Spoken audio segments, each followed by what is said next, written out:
Hello, Planet Data. I'm Rob, and it's my colleague Will, one of the co-founders of Tread, an eco-fintech based here in Leeds. We're going to talk you through what we do and how you guys can help out with it. And we're keen to get some of your guys' expertise on open data to help us make our product even better.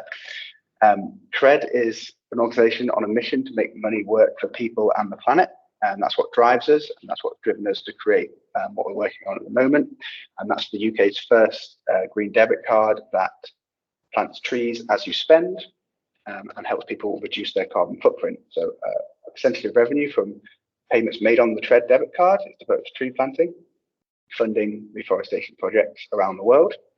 And in addition to that, the Tread app lets you track all your spending via open banking, whether you're doing it on the Tread card or on other cards that you've linked up, to give you a full picture of your carbon footprint based on your spending.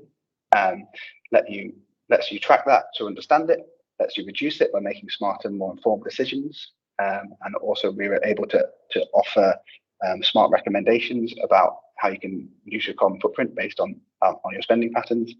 And we also give our users a really simple and easy way to offset their main carbon footprint with a series of different offset packages that they're able to select based on what they value.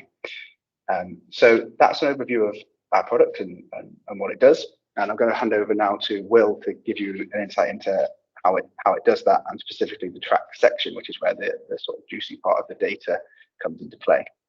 Yeah, thanks, Rob.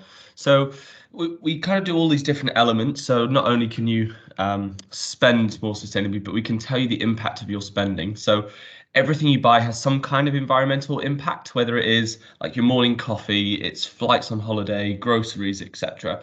Everything has an environmental cost. And so what we've done is develop some tech to tell you what that impact is. So here you can see an example, £2.50 of your morning coffee.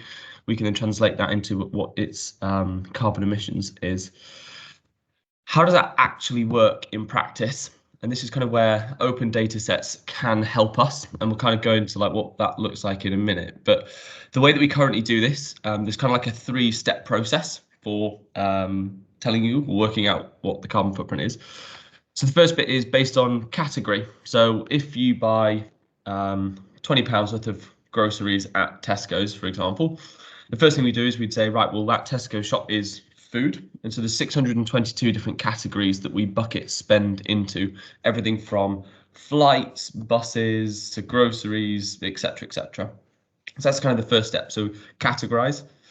The next thing is then we can then put a personal profile on top of that. So Tesco's, okay, that's the groceries. If you are a vegan, vegetarian, pesky, etc., we can then put specific overlays on top of that. So not only is it a food transaction, but it's a food that's a vegan. The next level of detail underneath that one is you then go to a vendor specific information. So not only is it a food shop, not only is it a food that's a vegan shop, but it's a food vegan at Tesco's versus Sainsbury's versus Waitrose versus Aldi, etc.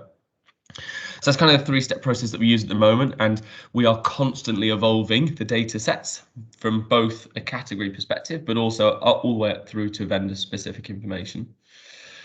What does that mean from an open data, and how can open data improve the accuracy that we have and the accuracy that we kind of are trying to give consumers?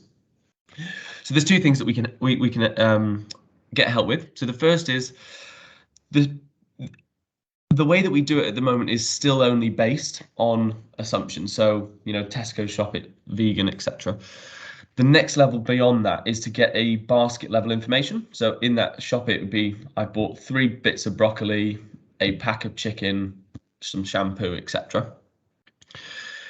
Getting a consistent way and an open and clear way of doing that across different vendors is really challenging. And so again, if there were open data sets to allow people to or allow companies like ours to tap into that basket level information, it would allow us to give much more accurate calculations to our customers. We could also then start doing product swaps, which again is a whole different thing of, we've spotted these spending habits and these type of products that you're buying. Why don't you buy these types of products instead? They're virtually identical, but they have a lower impact on the planet. And so getting that basket level information is a kind of a huge step forward for us. The second one is on that vendor information is standardizing the reporting that companies or businesses have for their carbon emissions. So again, if we get to basket level information, we still aren't at the place where it's consistent enough across the board to have a really clear way of doing it for all vendors. This is the impact that shopping at that vendor has on the environment. And so again, having a standardized way to report that again is a huge kind of step forward for us. And that's how open data could be helping us. I think that's a relatively brief introduction, and I know we're going to answer some questions in a minute. We would absolutely love for everyone to get involved, and there are several different ways you can do that, either contacting us via us directly, or you can sign up on our website to kind of get your hands on the product first. And so a bit of a plug at the end, subtle, but sign up on our website, which is treads.earth, and we'll be releasing our first batches of card relatively soon, and therefore would love you all to get involved. Thank you very much, and yeah, look forward to answering any questions. Thanks, everyone. Cheers.